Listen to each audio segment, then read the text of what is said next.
one time my client offered me to sleep with her husband while she was out of town.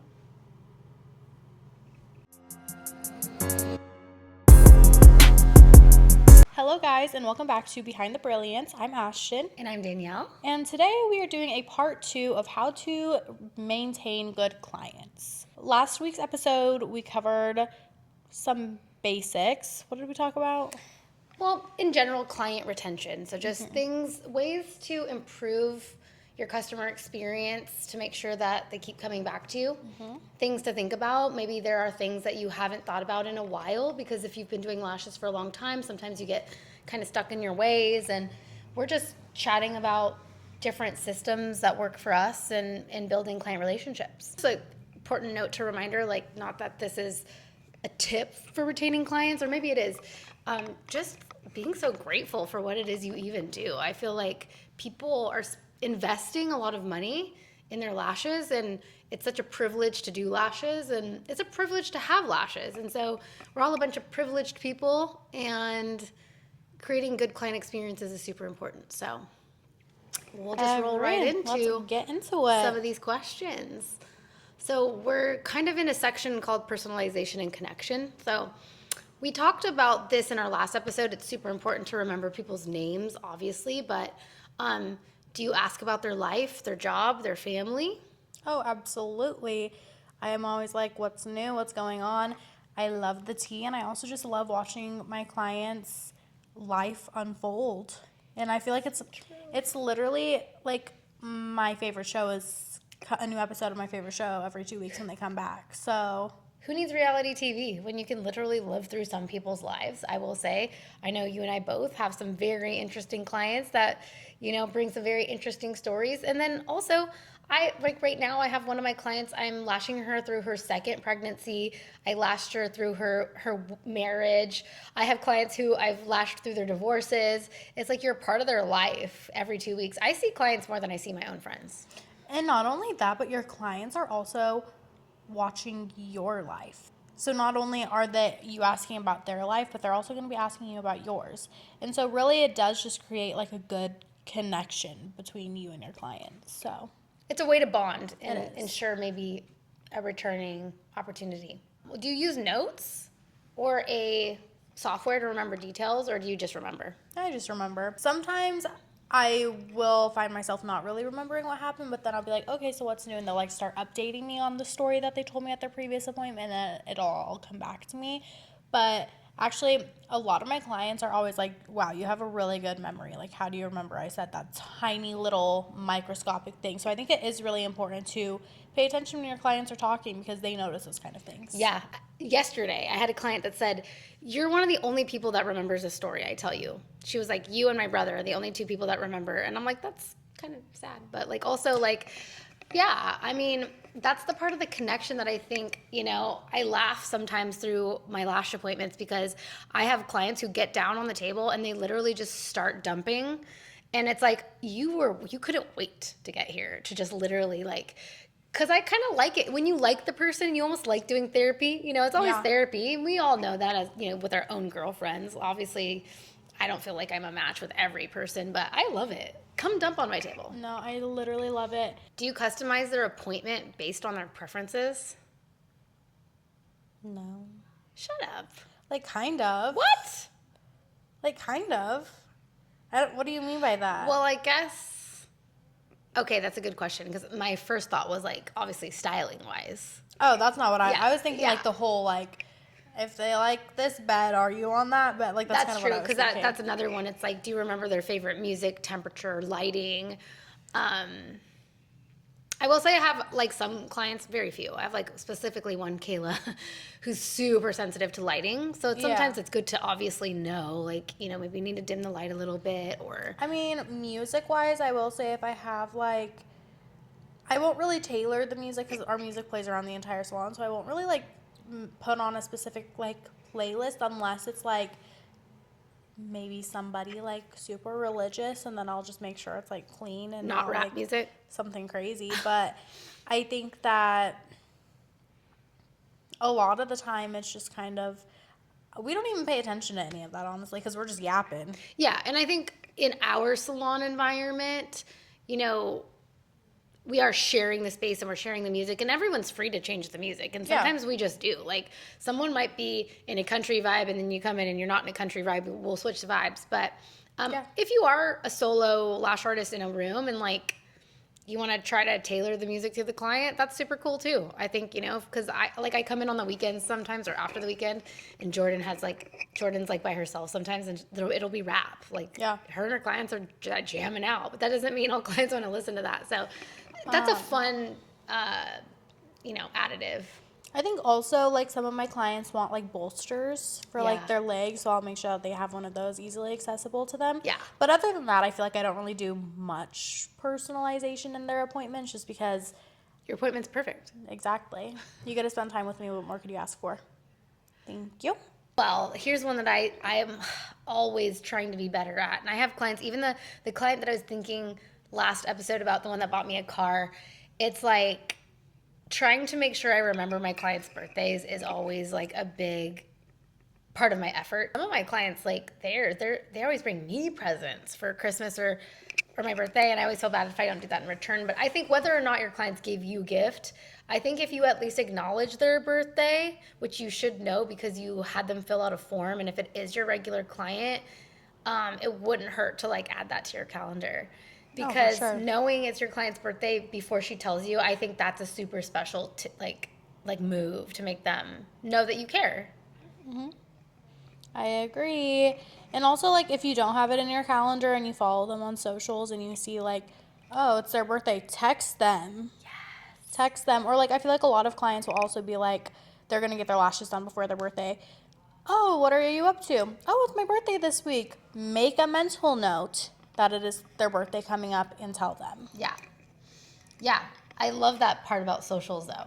I forgot, like, how cool is that if you are following your clients on socials and you can, like, interact with them about their life. Like, oh, my God, I saw you did this. Or, like, I love sending my clients on vacation, but then watching them on their vacations and then talking about and being like, I remember, tell me about your, dinner at this place or whatever. So I totally agree. Super great move to follow your clients on socials. So make sure you do that. Do you offer perks for loyal clients, like discounts or priority booking? I would say priority booking. If I have like a spot open up and like say that I have a spot open up, I would go and text my like loyal clients before and be like, hey, like the spot just opened up if you want that instead of what you have. But I don't really... No. This, I think, goes down into a different system of how I have my clients very strict on my schedule because my schedule is super limited. So sometimes by guaranteeing them a spot, I feel like is a priority in a sense where it's like, hey, if you really like 9 a.m. on Tuesdays, like, let's just lock you in. That means that's your spot. And that, I think that's actually kind of like a VIP like move in a sense because you are like, hey, look, you're busy. You have a busy schedule. I noticed you always book at this time. Why don't we lock you in so no one else takes that spot? Yeah. And I think that's also a strategy in itself of just like optimizing your schedule to make sure you're having recurring clients and you know when your clients are coming in.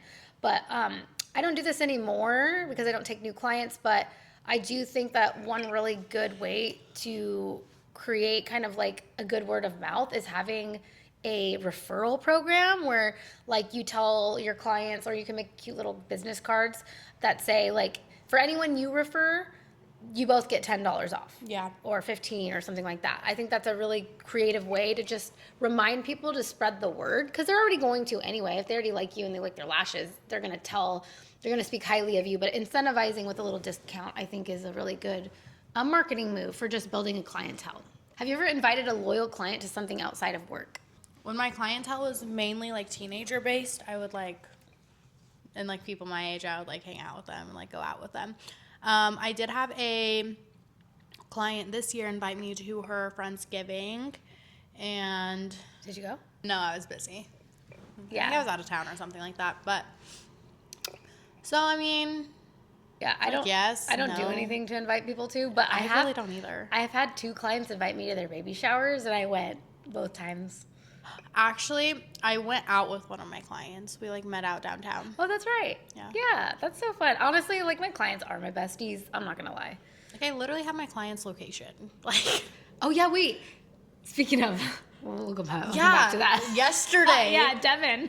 She walked in and I'm all, Ashtyn just left. And she's like, yeah, I checked her location. I was like, that is so funny. Let's move on to consistency and reliability. Yes. Do your lashes look the same every appointment? I mean, yeah, if I literally ask my clients even years and years in, like almost every time while I'm setting up or putting their iPads on, I go, is there anything you want me to change? Anything you like or don't like? Because obviously we are just going to continue to do the same thing over and over. I don't change what I do without their permission. I don't decide all of a sudden, like, I'm going to do a wispier set or something. Mm-hmm. I always get their feedback. But yeah, I feel like my lashes look the same every appointment. So. Yep. Do you use the same products? Duh. What products do you use? Brilliant Lash Pro. Okay. Yeah, what about you? Gosh, if you're not using Brilliant. I use Lashbox LA. I'm going to punch you. What happens if you're having an off day? Do clients notice? And so there was like this one day and I worked all day, like I was super busy all day, and like I was also on a juice cleanse, so my energy was really low. I was low-key in a bitchy mood because I was hungry, and I was like, she asked me how I was, and I was like, I'm good, and then I kind of explained to her that I was like tired, and she was like, you know, I actually really love the energy you have right now. So like she noticed that I was off. She liked it. But she like liked that I was off. She was like, it's just very like calming. Huh. Maybe you're not always calming. Apparently not. Normally I'm like funny and we're like scream laughing the whole time, but that day I was not. I was just very like, You just gotta ride the wave because everybody's gonna have off days. I think as long as you're not like being rude, I don't think there's anything wrong with that. I think you should definitely like check yourself if you're in a bad mood. Oh, for sure. For sure. But I actually had a client yesterday go, is everything okay? Like, I feel like you're off. Like, I was like, really? Because I didn't even feel off. But I'm like on my period and like I've been really busy. So I'm more calm, I think. But it is funny. Like clients can pick up on your energy. But come on, we're women. We're a cycle. Every 2 weeks, I see my clients every 2 weeks. So every 2 weeks I'm different. One time I'm up, one time I'm down. You know, it's like cycles of the moon. How do you maintain consistency when you are tired or stressed? Well, you just gotta show up. Yeah, I think that Honestly. like if you're feeling burnt out, you got to check something in your life. I think, work-life balance, everybody hears it. I think we are so privileged to have a job that's so fun. I mean, there's people who sit in a cubicle all day and they're like crunching numbers for somebody else. So like if you're not well, you might need to reconsider, what are you eating? What's your sleeping pattern? Are you getting enough exercise?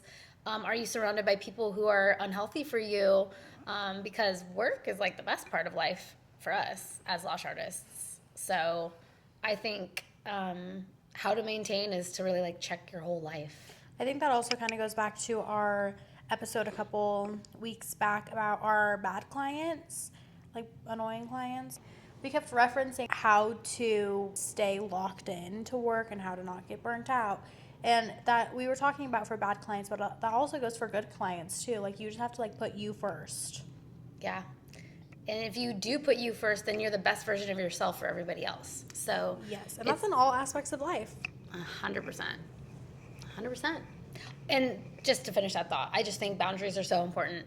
If it's a client, if it's a sibling, if it's your spouse, like if they're bringing out the worst of you, they're probably somebody you should spend less time with. And it's not always like comfortable truth. Do you show up on time? Yeah. Of course. I know. I'm not. Do you? I do. I will say I risk timing a lot because I'm always on time, like exactly. Like I'm not that person that's 10 minutes early to everything. I'm likely 1 minute ahead or 1 minute behind. But I will say, don't be showing up at the time of your appointment. If your client gets there before you, I think that's ghetto. I agree. I think that is one thing if you're with a client before them and you're kind of running a little bit over. Like that's to be expected. If you go to a nail salon, you're going to be waiting a few minutes before the person is done with their client before you. Like that's fine. But I think it gets a little bit trashy and ghetto and like icky looking if you are showing up at the exact same time as your client or even after, unless your client is like 10, 15 minutes early, then you show up when you want to show up at that point. I mean, I think it is appropriate to be 10 minutes early to work. Oh, no, for because sure. you still have to set up. So I think when you're showing up at the same time of your client, you're clearly showing you're not prepared. And then you're having them basically starting their appointment late because you had to set up. Even, I mean, my setup is super fast, but I still have to set up. Yeah. And I just think my pet peeve personally is clients waiting outside of the salon. And yes, some people are really silly early. Like, if they are 30 minutes early, that is on them. But if they're like 10 minutes early and the salon is closed and locked and they're standing outside and it's cold and it's raining, like, that's embarrassing. That is. So I just think as a business owner, show up before your client, especially if it's a new client. But yeah, if you're running behind, I always text my clients. Like, if I know I'm running behind, I let them know. And they do that for me too now because I train them. Like, every minute counts for me. So if I have a client that's running 8 minutes behind, I love to know that because I could do a lot in 8 minutes. So just, creating like good communication between your clients, I think is super important. Do you ever cancel on your clients? No, I don't cancel. I mean, gosh, I can't remember the last time I actually canceled anybody. You should cancel if you're not feeling good enough. Me, I only have allergies. I never get sick. I'm just kidding. No, I mean, hey, there's going to be times we have to cancel, but I think you really got to think it through. This is your business. Like, if you're canceling because you want to like hang out with your friends or something, then you're probably not going to maintain a good clientele. Oh, for sure. Yeah. Do you have backup plans if you're sick? So this is where things get a little bit tricky in our industry and our service, because if you get sick and you work at Target, you can call in sick and somebody will cover your shift. If you call in sick when you own your own business, that's another whole world. Yeah, you either have to reschedule them. Yeah. But why we are lucked out, like, if I was legitimately like unable to see my clients in some case, I would just put them all, I'd ask all the lash artists I work with, like, hey, can you take this person? Like, I'd disperse them. And that's the kind of the benefit of working within a community and a team. It's like, in my absence, I have people who could take care of you. Yeah. Yeah. I think just depending on your own schedule and like the amount of sickness that you are. Like, for example, a couple months back, I had a fever and it like broke the day before somebody's appointment, but I texted her and I was like, hey, I had a fever yesterday. I don't have one anymore. It's totally up to you if you want to come do your lashes, or we can push you out a day or two. And she was like, you know what? Let's push me out. You need a rest. Like, let's just reschedule. And so it definitely, again, like communication. Like, it's up to like both you and your client, because you don't want to risk getting them sick. Yeah. But also, if they're like, no, I can only get in today. Okay, well, I can't get you in, so here is somebody who can. Right. So it's important to have even just like lash artist friends who you know are good at what they do and that you can trust with your clients. Do you maintain your skills? Are you always learning? I feel like I'm always learning. Like, the industry is always changing. There's like new styling maps. I mean, I haven't done a lot this year, but maybe it's time. I've taken a ton of lash courses. If you would like to further your lash education, please contact Garnet Lash Society, because there's always room to learn and grow. Always room. You should always be if you're not learning, you're dying, actually. Where am I inconsistent? Be honest. I'm so consistent. I'm trying to think. I'm too consistent. Lately, I was thinking, like, how do I break this pattern that I'm on? I literally go, You're inconsistent with your content. Yes, I am. I'm very inconsistent with my content. I thought we were talking about lashing. But yes, you're right. Well, I was You're just right. talking about life. Life. Yeah, I'm very inconsistent with my content. Well, that has to do with your business, so I mean. Yeah, the business goes first usually, but I need to put myself first. But thank you for noticing. You're welcome. You're so consistent with Brilliant and I'll try. yourself. Well, you do a lot. Do you plan for yourself? Nope. You just do it. But you always roll with like new trending stuff really quickly. Like, you come up with great ideas. Yeah. In the moment. Yeah. Which I like about social media, because like if I see a trending, like I'll just like be doom scrolling at night when I'm supposed to be sleeping. I'm doing that.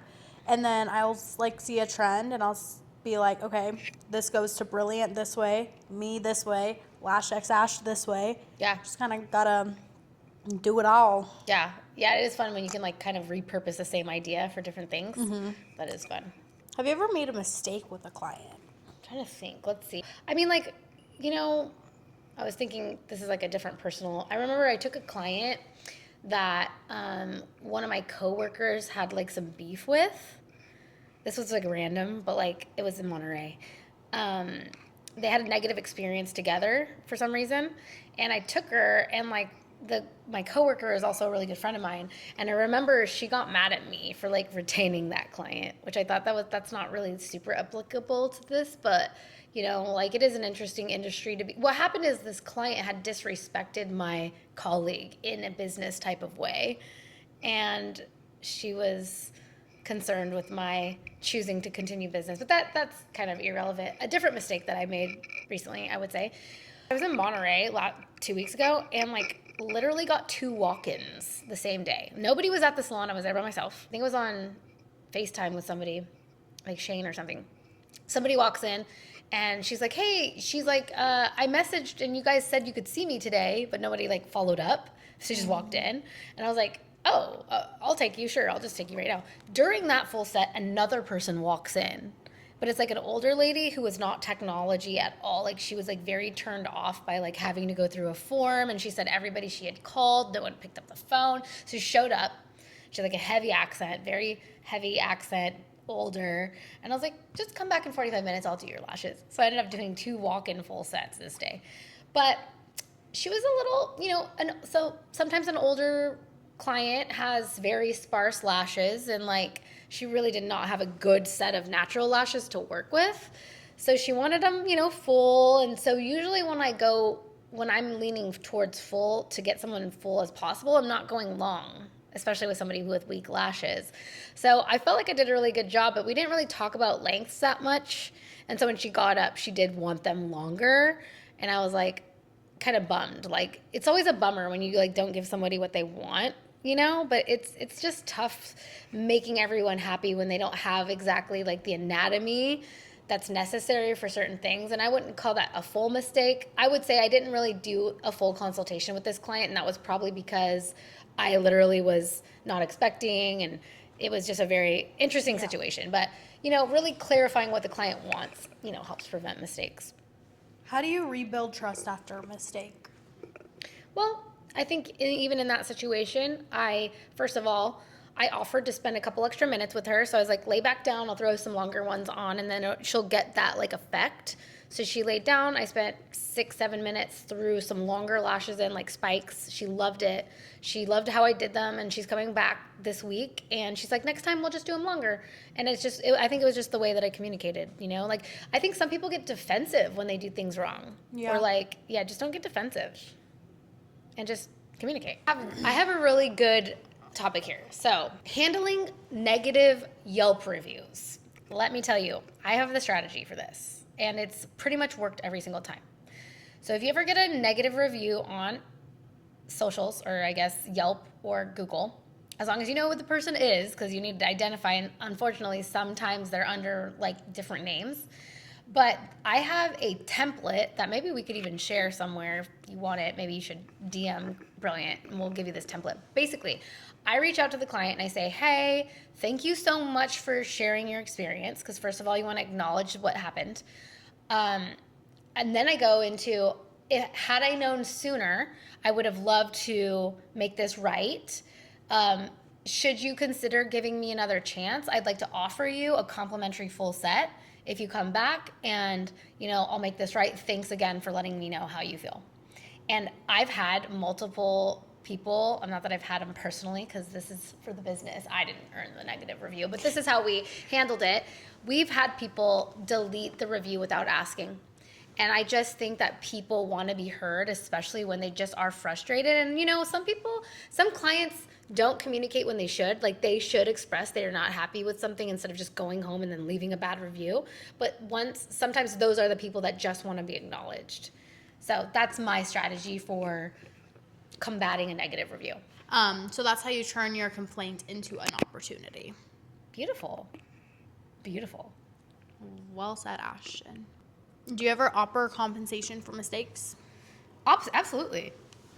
I take full responsibility for anything, and the customer's always right. You might have not made a mistake, honestly, And this is where you can like pick and choose who you deal with. If this client is a problem and she's never happy, then it's likely you can never make her happy. But I just say the client's always right. So if something went wrong, fix it. That's what business owners have to do, you know? You take the L. Yeah. So, and I always think you should go the extra mile, you know? If you're going to set yourself apart, go the extra mile. Ooh, this is interesting. So, habit formation. Do you celebrate milestones like their first year, 50th appointment? Do you do any sort of like special thing for them? I've never done that, but I kind of feel like that's a good idea. I think that's a really good idea. I think that that's something like we should incorporate because, well, I'm trying to set up like an automation so that when a client fills out a waiver, they have to put their birthday. And I want that to be automatically added to our calendar. But the only problem with that is then all of a sudden you're going to have all these different clients who maybe never came back. So you have that. But like, yeah, noting their anniversary would be like a really cool thing to do. Like, it's been a year since you've been coming to me. Well, this is actually pretty crazy because this just came up because the other day, I think it was last week, the week before that, whenever Devin's last appointment was, we were like talking and she's like, it's so crazy because I've literally been coming to you for like 6 months now. And like, I didn't even realize that. And she like noticed it because she got them right before she went on a trip and she went on a trip 6 months ago. And so I'm like, maybe we should actually like start, like, let me give you like a gift card or something for coming to me for a year. Honestly, whatever you think, but I even think just celebrating it. Yeah, I think it's really cute. Is cute. Do you book them for their next appointment at checkout? Absolutely. My routine is, all right, well, I can get you checked out back here, but before we do that, let's get you on the books. What does your day look like 2 weeks from today? Oh, damn. Even before they pay, huh? Oh, yes. I don't even give them an option because they're not going to be like, oh, no. Well, if they don't want to, they'll just say no. Exactly, but like I've never had anybody say that. So. And that is the worst. Like, honestly, clients that want their lashes done, they don't want to go overdue and then be scrambling. And it's like annoying if you're just kind of like, okay, well, text me when you're ready to get it back on the books. No, let's get you back on the books right now. Yeah. No stress for anybody after that. Subscription models and packages, I've always found to be just a little complicated for like the solopreneur. I mean, by all means, do it if you feel inclined. But the weird part about like a monthly subscription would be that like some months have like 5 weeks in them, and so it just doesn't always even out exactly, especially, you know, I mean, I guess you could do like 2 a month, but then you wouldn't be able to keep them on the same reoccurring schedule because once in a while you'd have a third appointment in a month, I think. Or maybe, am I wrong?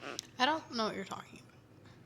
Like a subscription. Like you could say like, okay, well, what is your cost for a refresh times 2? Oh, and like then they pay per month for... Yeah. I just think that with subscription boxes or subscription packages or whatever you want to say, there's just a very gray fine line, and it just gets really confusing, and it's a lot easier to just be like, let's book you every 2 weeks. Yeah. Rather than, you know, twice a month is good, because there definitely are months where somebody wants their lashes done more than twice a month. Yeah. But I do think packages is something that I have done. In fact, it's so random, but I have one client that pays for 6 months at a time. The same one who bought a car, actually. I think that rather than doing like offering like packages to your clients, I think that a good way for you to build revenue, is that the word? Sure. What does revenue mean? Income, like yes. money. If a good way for you to build revenue is instead of like selling a gift card, you could offer people to gift people a package of 3 fills or a full set and 2 fills. So people pay you for that, and then they give it away as like a Christmas present. You know what? New Christmas present. All of you make a package that people can buy from you to give to people. Yeah, 1 full set and 1 refresh. That like it gets the ball rolling for like a friend. That, and you could also mark the price down a little bit too. Well, and that's actually something that we used to do. Now the salon's independent, so we all have kind of operating on our different, but when we were employee based, we would run specials for the holidays and be like, package of 10 at a discounted rate. But the only thing that sucks about that is you do get paid for the 10, but then you have to do 10 appointments and not get paid. So there is like a trade-off of like, do you like that? Sometimes it's an incentive. Clients like it. See, I wouldn't like that because in my girl math brain, I'm not getting paid for that if I'm doing it and I'm not getting paid right away. Even if I got paid before, that money that I just got from you buying that package, that's free money. That's just free. You just paid me money for no reason. And then I'm doing these appointments for free. Yeah, it's not fun actually from the business aspect, but clients do like it. So if you're just in marketing mode and you want to offer something to lock people in, it's good. It just kind of sucks because you do have to budget. Tell me about your most loyal client. What makes them loyal? Well, I can't say I have one client that's the most loyal because I have a lot of loyal clients. One time I broke my pinky finger and I had a cast. And so most of my clients, I was like, and I had to wear the cast for like 6 weeks or something like that. And I was like, just go see whoever was at the time that I was like working with. And one client refused to go to anyone else. And she still comes to me today. And I learned how to lash with the cast on for her. And then I ended up lashing again with a cast. It took me 2 hours to do a 1 hour refresh. But that's a loyal client. But loyal clients, I think, you know what? If they're coming back to you, they're loyal.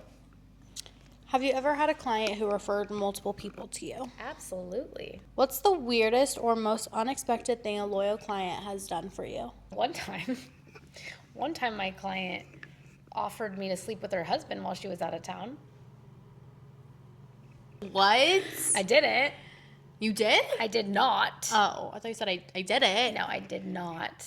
Wait, how did that even happen? Like, what was the context? She was not being she was being naughty. She was going out of town to be naughty.